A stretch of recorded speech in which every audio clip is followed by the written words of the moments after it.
కర్మ is a బూమర్రాంగ్. India మీద ఎన్ని జోకులు వేస్తే పాకిస్తాన్కి అంతే కర్మ తగులుతూ ఉందన్నమాట. ప్రస్తుతానికి పాకిస్తాన్ పరిస్థితి కూడా ఇప్పుడు సెమీస్ అసలు ఆల్మోస్ట్ గల్లంత అయిపోయింది. ఇండియా కన్నా పరిస్థితి దారుణంగానే ఉంది అని చెప్పి అనుకోవాలి. నమస్తే, మీరు చూసిన స్పోర్ట్స్ 99 టీవీ. నేను పవన్ కృష్ణ. ఇక లేట్ చేయకుండా మొదలు పెడదాం. మ్యాటర్ ఏంటంటే, నిన్న జరిగిన మ్యాచ్ పాకిస్తాన్ వర్సెస్ ఇంగ్లాండ్. వీళ్ళిద్దరి మధ్య జరిగిన మ్యాచ్ నిజంగా భలే మ్యాచ్, ఒప్పుకోవచ్చు. కానీ ఇక్కడ జరిగిన మిస్టేక్స్ ఏంటి? చూస్తుండగానే ఓడిపోతుంది అనుకున్న ఇంగ్లాండ్ గెలిచేసింది. క్యాప్టెన్ ఇన్నింగ్స్ ఆడాడు బ్రూక్స్ అండ్ సెంచరీ కొట్టేశాడు. అసలు ఎన్నో హిస్టరీలు, ఎన్నో రికార్డులు ఇక్కడికి అన్నీ వచ్చేసి పడేశాయి. బట్ ఇవన్నీ పక్కన పెట్టేస్తాయి. పాకిస్తాన్ ఎందుకని ఇలా ఒక్క ఓవర్లో పడిపోయింది? దీని గురించే వాళ్ళు మనం చర్చించే ప్రయత్నం చేద్దాం. సో పాకిస్తాన్ ప్రయాణం ముగిసింది. T20 వరల్డ్ కప్లో పాకిస్తాన్ భవిష్యత్తు ఇంకా వైఫల్యాల మీద ఒక చిన్న అనాలిసిస్ చేద్దాం మనం. ప్రస్తుతానికి పాకిస్తాన్కి ఎలిమినేషన్ రిస్క్ అనేది చాలా అంటే చాలా హైలో ఉంది. ఇప్పుడు పాకిస్తాన్ ఒకవేళ సెమీస్లోకి రావాలంటే చాలా మిరాకిల్స్ జరగాలి. అదేంటో కుదరత్ కా నిజాం అని చెప్పేసి పాకిస్తాన్ ప్రతిసారి ప్రకృతి మీద, భగవంతుడి మీద ఆధారపడుతుంది. కానీ వాళ్ళ టీం పెర్ఫార్మెన్స్ మీద ఎప్పుడు ఆధారపడుతుంది అనేది ఎప్పటికీ అర్థం కాదు. ఎప్పుడు చూడు పాలిటిక్స్ అండ్ ఎప్పుడు చూడు ఫేవరెటిజం వల్ల ఆ పాకిస్తాన్ టీం అనేది వెనకబడుతూనే ఉంది. సో ఒకసారి డీటెయిల్స్ చూద్దాం. అసలు సమస్య ఎక్కడుంది? షాహీన్ ఇంకా ఉస్మాన్ బౌలింగ్ బాగానే ఉంది, కానీ బ్యాటింగ్ విధానంలోనే అసలైన లోపం ఉంది. బౌలింగ్ చాలా బాగుంది, కెప్టెన్సీ ఒక పెద్ద క్వశ్చన్ మార్క్, అండ్ బ్యాటింగ్ అనేది అసలు అది ఒక అగమ్య గోచరంగా ఉందన్నమాట. సేఫ్టీ ఫస్ట్ అనే ఆలోచనే కొంప ముంచింది ఇక్కడ. బాబర్ ఆజం బ్యాటింగ్ గురించి మాట్లాడుకోవాలి. ఇక్కడ బాబర్ ఆజం వచ్చాడు, పెద్దగా ఏం ఆడలేదు, వన్డే బ్యాటింగ్ లాగా ఆడి వెళ్ళిపోయాడు. సో బాబర్ ఆజం గురించి ఇంకా డీటెయిల్గా వెళ్దాం.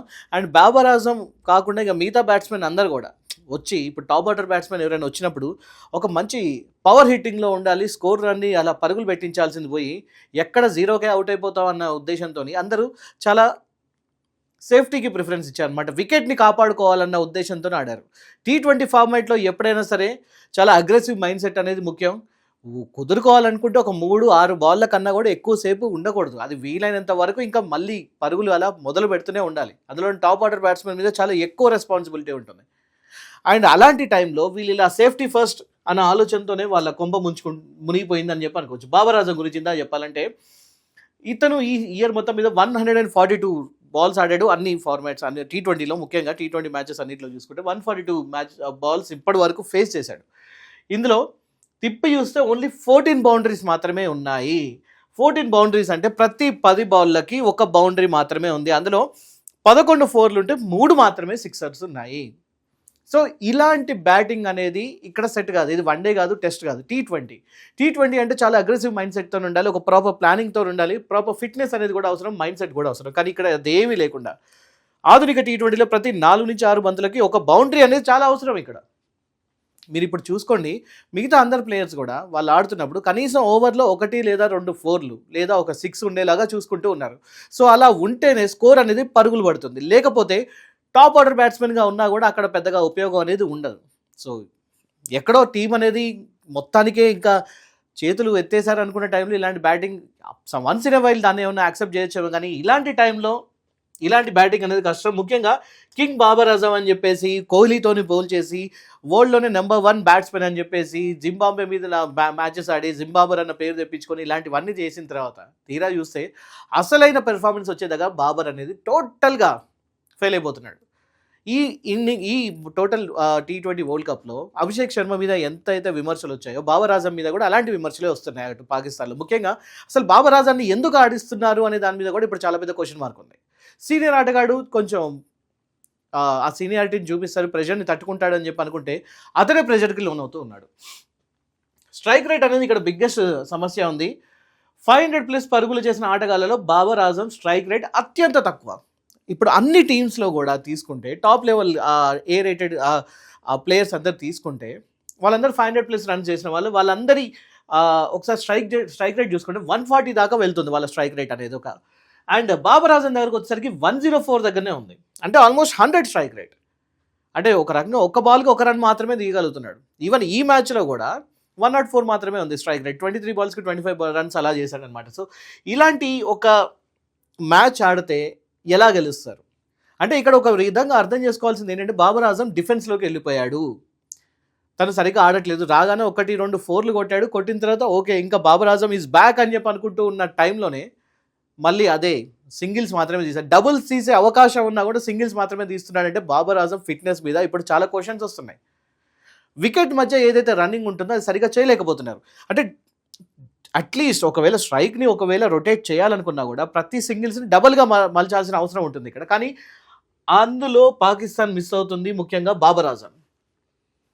మ్యాచ్ చేయాలని కూడా ఇక్కడే 7 to 12 ఓవర్స్ మధ్యలో ఇక్కడ తీసుకుంటే వాళ్ళు సంపాదించింది ఓన్లీ 27 రన్స్ మాత్రమే. అంటే 7th ఓవర్ నుంచి 12th ఓవర్ 5 ఓవర్లలో 30 బాల్లలో 27 రన్లు మాత్రమే వచ్చాయి వీళ్ళకి. పవర్ ప్లేలో 46/2. ఆ తర్వాత దూకుడు తగ్గింది, వికెట్లు పడకూడదనే రక్షణాత్మక ధోరణి కనిపించింది ఇక్కడ. అంటే 46/2 వికెట్స్, అక్కడికే ఆల్రెడీ 2 వికెట్స్ పడిపోయాయి. సో బాబర్ ఆజం ఉన్నాడు, మరి అప్పటికైనా ఆడొచ్చు కదా అంటే లేదు. ఒక టాప్ లెవెల్ క్లాస్, ఒక మంచి ఏ క్లాస్ బ్యాట్స్మెన్, మంచి బ్యాటింగ్ చూపిస్తాడు. ఇదే ఇప్పటికైనా ఒక మంచి అవకాశాన్ని సద్వినియోగం చేసుకుంటాడు అనుకుంటే అక్కడ కాస్త చతికిల పడిపోయారనమాట. అండ్ ప్రణాళికలో కూడా ఇక్కడ గందరగోళం ఉంది. ఇక్కడ సెలెక్టర్లు, క్యాప్టర్లు, కోచ్ వీళ్ళందరి గురించి ఇక్కడ మాట్లాడుకోవాలి. ఖ్వాజా నఫేను ఎందుకు అసలు జట్టులోకి అసలు ఎందుకు తెచ్చారో, అతను ఎందుకు ఆడనివ్వట్లేదు? అలాంటి ఒక బౌలర్ ఇప్పుడు చాలా అవసరం. అబ్రార్ లాంటి ఒక బౌలర్ కూడా చాలా అవసరం. అలాంటి అతన్ని కూడా పక్కన ఎందుకు పెట్టారనేది ఇప్పుడు ఒక చాలా పెద్ద క్వశ్చన్ మార్క్గా ఉంది. ఫకర్ జమాన్ బ్యాటింగ్ పొజిషన్ ఎందుకు మార్చలేదు? And more over captain, coach ఇంకా సెలెక్టర్ల మధ్య సమయం లోపించింది. ఫకర్ జమాన్ ఓకే 3rd డౌన్లో వస్తున్నాడు, అతని బ్యాటింగ్ టైం అనేది ఎందుకని అతన్ని చేంజ్ చేయట్లేదు అనే దాని గురించి కూడా ఇక్కడ చాలా పెద్ద క్వశ్చన్స్ వస్తూ ఉన్నాయి. అండ్ కెప్టెన్ అండ్ కోచ్ ఇంకా సెలెక్టర్ల మధ్య కూడా చాలా ఇబ్బందులు అయితే ఉన్నాయి. వీళ్ళకి ఇంటర్నల్గా కూడా చాలా గొడవలు జరుగుతూ ఉంటాయి. చాలామందికి ఒకరికంటే ఒకరు పడదు. కోచ్ చెప్పింది కెప్టెన్ వినడు, కెప్టెన్ చెప్పింది మిగతా ప్లేయర్స్ వినరు. అసలు సెలెక్టర్లు ఏమనుకుంటున్నారన్న సంగతి కూడా మనందరికీ తెలిసింది. అక్కడ ఫేవరెటిజం అనేది నడుస్తుంది. ఇద్దరు అల్లుళ్ళని ఫేవరెట్గా తీసుకొచ్చి మరీ పెట్టారు. ఇంగ్లాండ్ గురించి ఇక్కడ ఆలోచిస్తే ఇంగ్లాండ్కి ఒక స్పష్టత ఉంది. బ్రెంట్ మెకలం ప్లాన్ ఇక్కడ 110% వర్కౌట్ అయ్యింది.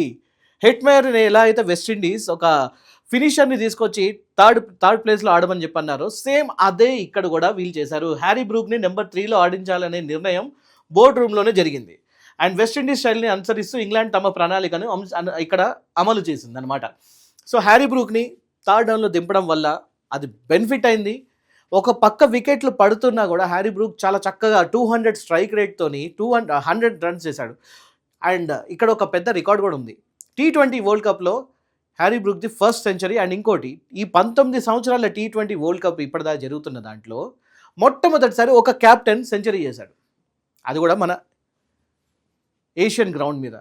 సో ఇది ఒక పెద్ద విక్టరీ అని అనుకోవచ్చు. అంటే ఒక రకంగా హెట్మేయర్ ఎలా అయితే ఫాలో అయ్యారో, సమీ ఎలా అయితే హెట్మేయర్ని 3rd డౌన్లో తీసుకురావడానికి ఆలోచించారో, సో అదే ప్రణాళికని ఇక్కడ వీళ్ళు ఇంప్లిమెంట్ చేస్తారు. So which is really good. అంటే దీన్ని ఇప్పుడు మిగతా టీమ్స్ కూడా దీని గురించి ఆలోచించాలి. ఒక generational talent Harry Brook 35 బాల్లలో 70 runs చేశాడు, అది కూడా ఒక స్పిన్ బౌలింగ్ మీద. ఇప్పుడు చాలామంది నిజం చెప్పాలంటే పాకిస్తాన్ కూడా నమ్ముకుంది ఏంటంటే స్పిన్నే. టాస్ గెలిచిన తర్వాత ఇప్పుడు ఆ పిచ్లో, ప్రేమదాస పిచ్లో ఇప్పటిదాకా మోస్ట్లీ మ్యాచెస్ అక్కడ చేజింగ్ జట్టే గెలిచిందనమాట. సో చేజింగ్ జట్టే గెలిచినప్పుడు అలాంటి టైంలో బౌలింగ్ తీసుకోవచ్చు కదా, లేదు. సల్మాన్ అలీ ఆగా వచ్చేసి టాస్ గెలిచి బ్యాటింగ్ తీసుకున్నాడు. టాస్ గెలిచిన తర్వాత కూడా బ్యాటింగ్ తీసుకున్నాడు. ఒక రకంగా ఇంగ్లాండ్కి కావాల్సింది కూడా అదే. సో ఇక్కడ ఎందుకు ఆ పని చేశాడు అంటే తన బ్యాటింగ్ మీద కన్నా కూడా ఎక్కువ వాళ్ళ బౌలర్స్ మీద అతనికి ఎక్కువ నమ్మకం ఉంది. అంటే బ్యాటింగ్ ఇక్కడ విఫలమైందన్న సంగతి అర్థమైపోయింది.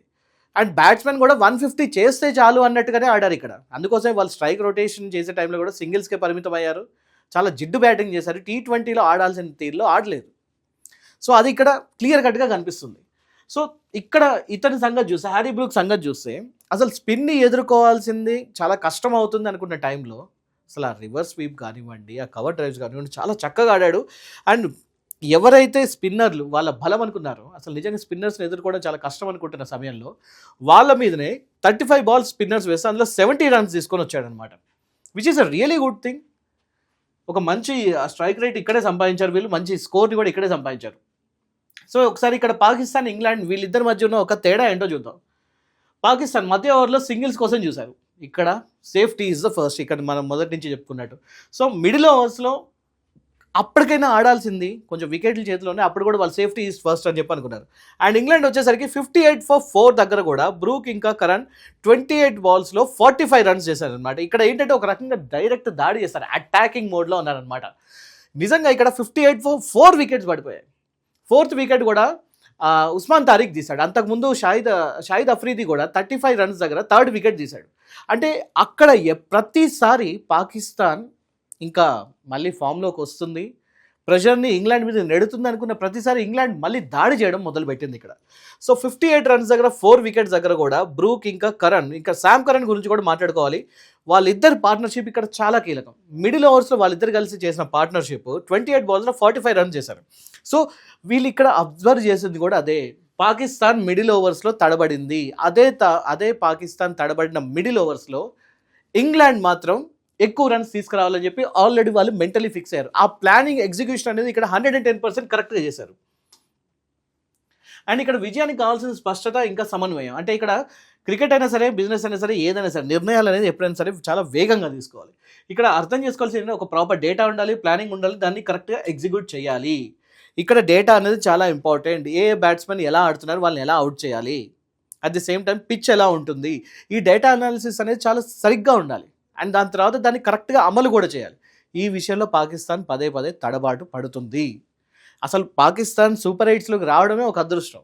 వచ్చిన తర్వాత అయినా ఈ అవకాశాన్ని సద్వినియోగం చేసుకుంటుందంటే లేదు.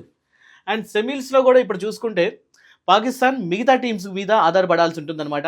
దీని గురించి ఒక సపరేట్ వీడియోలో చెప్తాను, నెక్స్ట్ వీడియోలో. అండ్ ఇప్పుడు నెట్ రన్ రేటే కాదు, పాయింట్లే ముఖ్యం ఒక రకంగా. ప్రస్తుతం నెట్ రన్ రేట్ సమస్య అనేది వీళ్ళకి లేదు. ప్రేమదాస్ స్టేడియంలో జరగబోయే న్యూజిలాండ్ వర్సెస్ శ్రీలంక మ్యాచ్ కూడా కీలకం కాబోతుందన్నమాట. సో పాకిస్తాన్ క్రికెట్ గుర్తింపు ఇప్పుడు ఏంటి, ఈ టోర్నమెంట్ ఫలితం ఎలా ఉన్నా పాకిస్తాన్ తమ బలం ఏమిటో తెలుసుకోవాలి. వారి బలం బౌలింగా లేక బ్యాటింగా, ఇక్కడ స్పష్టత అనేది అవసరం. సో వాళ్ళు నిర్మోమాటంగా ఒప్పుకుంటున్న విషయం ఏంటంటే వాళ్ళు ఎక్కువ శాతం బౌలర్స్ మీదనే ఆధారపడుతున్నారు. వాళ్ళ బ్యాటింగ్ అనేది టోటల్గా ఇక్కడ క్లీన్ బౌల్డ్ అయిపోతుంది ఒక రకంగా. ఒకసారి వీళ్ళ బ్యాటింగ్ పరిస్థితి చూద్దాం. నిన్న జరిగిన మ్యాచ్లో 20 ఓవర్స్లో 164 రన్స్ చేశారు. ఇందులో బాగా బ్యాటింగ్ చేసింది ఎవరంటే ఫర్హాన్ ఒకడే 45 బాల్స్లో 63 రన్స్ చేశాడు. అండ్ 63 రన్స్ చేసిన తర్వాత ఎల్బీకి అవుట్ అయిపోయాడు. ఓకే, ఓవర్ టర్న్ వేసిన బౌలింగ్లో. అయితే ఇక్కడ ఇంకొక విషయం కూడా అర్థం చేసుకోవాలి. అక్కడ అది క్లీన్ బౌల్డ్ క్లియర్గా ఎల్బీడబ్ల్యూ అని కనబడుతున్నా కూడా వాళ్ళు పదే థర్డ్ ఎంపైర్కి ఏదైతే పంపిస్తూ ఉన్నారో, అప్పీల్ చేస్తున్నారో, ఇది కొంచెం చాలామంది చిరాకు అనిపించింది అనమాట. ఏదో కొంచెం సైడ్కి వెళ్ళిందనో లేకపోతే మన బెయిల్స్కి టాప్ నుంచి టచ్ అయ్యి వెళ్తుందన్న అవకాశం ఉందనుకుంటే అది వేరే విషయం. కానీ తెలిసినా కూడా వాళ్ళు టైం వేస్ట్ చేసిన దాని గురించి కూడా చాలామందికి కొంచెం చిరాకు వేసింది. సో ఇందులో 63 రన్స్ చేశాడు. అందులో 7 4లు కొట్టాడు, 2 6లు కొట్టాడు. ఓకే, దాని తర్వాత మిగతా వాళ్ళు ఎవరు కూడా అంతగానో ఆడలేదు. సైమ్ అయ్యూబ్ ఈసారైనా యూటిలైజ్ చేసుకుంటే అనుకుంటే 7 రన్స్ మాత్రమే చేశాడు. And Salman Ali Agha captain innings ఇప్పుడన్నా ఆడతాడు అనుకుంటే 5 రన్స్ మాత్రమే చేశాడు. అండ్ బాబర్ ఆజం గురించి కూడా చూసుకుంటే 24 బాల్స్కి 25 రన్స్ చేశాడు, 2 మాత్రమే 4లు కొట్టాడు. 104 is the strike rate which is not at all acceptable. And that to be ఒక top level cricketer so called cricketer అనుకుంటాం బాబర్ ఆజం దగ్గర నుంచి ఇలాంటి రావడం, ఇది ఎవరు కూడా యాక్సెప్ట్ చేయట్లేదు. ఆ తర్వాత ఫకర్ జమాన్ కూడా ఏమన్నా బాగా ఆడతాడు అని చెప్పి అనుకుంటే 16 బాల్స్లో 25 రన్స్ మాత్రమే చేశాడు, 2 4లు 2 6లు కొట్టాడు, 156 స్ట్రైక్ రేట్. Okay, good. కాకపోతే అక్కడ ఇంకొంచెం ఒక 10-15 రన్స్ ఇంకా ఎక్స్ట్రా చేసుంటే ఇంకా బాగుండేది. And more over Shadab Khan కూడా 23 రన్స్ మాత్రమే చేశాడు, రన్అట్ అయిపోయాడు. అది కూడా 11 బాల్స్లో కొంచెం పర్లేదు అనిపించాడు. కాకపోతే ఇంకాస్త ఎక్కువసేపు క్రీజ్లో ఉండాల్సింది. అండ్ మిగతా వాళ్ళందరూ కూడా సింగిల్ డిజిట్కే ఇక్కడ పరిమితం అయిపోయారనమాట.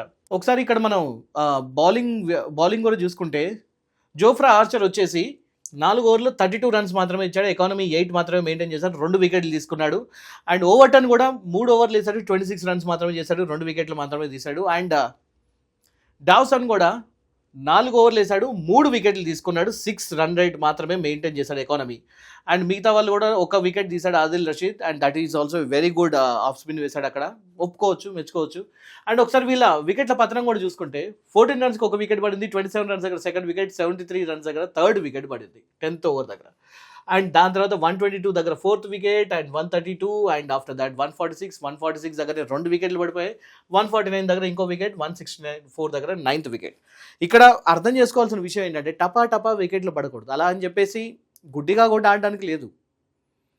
స్లోగా మెతకగా ఆడినా లేకపోతే ఇక్కడ కొంచెం అనవసరమైన షాట్లకు వెళ్ళినా కూడా కష్టం. ఇక్కడ అర్థం చేసుకోవాల్సింది ఏంటంటే ప్రాపర్ ఫిట్నెస్ ఈజ్ ఇంపార్టెంట్. పిచ్ని అర్థం చేసుకోవాలి. ఆ విషయంలో పూర్తిగా విఫలమయ్యారు.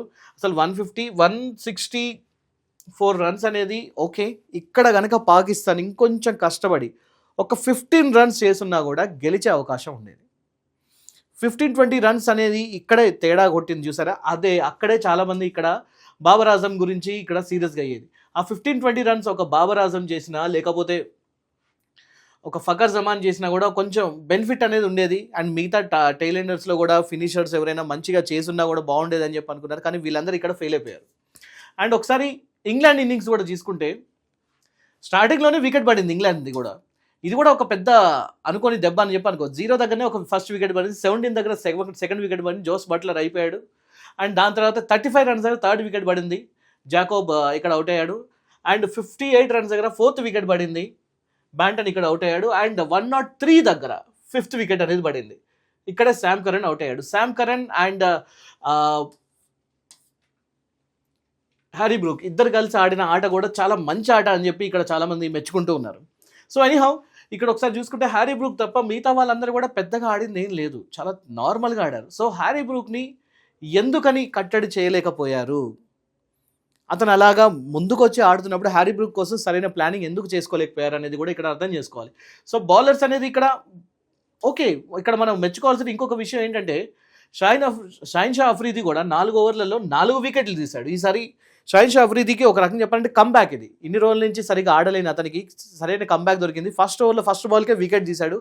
అక్కడే పాకిస్తాన్ అది ఆ ఎనర్జీని కంటిన్యూ చేయాల్సింది. 58 దగ్గర కూడా 4 వికెట్స్ పడిపోయాయి. అప్పుడు కూడా ఇంగ్లాండ్ గెలుస్తుందా అని చెప్పి అనుకున్నారు, కానీ అవ్వలేదు. అండ్ మొహమ్మద్ నవాజ్ కూడా 2 వికెట్లు తీశాడు. అండ్ ఉస్మాన్ తారిక్ కూడా 2 వికెట్లు తీశాడు. ఉస్మాన్ తారిక్ అండ్ షాహిన్ షా అఫ్రీది మ్యాచ్ చేయి జారిపోతుంది అనుకున్న ప్రతి టైంలో కూడా వాళ్ళు వికెట్లు తీశారు, కానీ అయినా కూడా వాళ్ళు గెలవలేకపోయారు.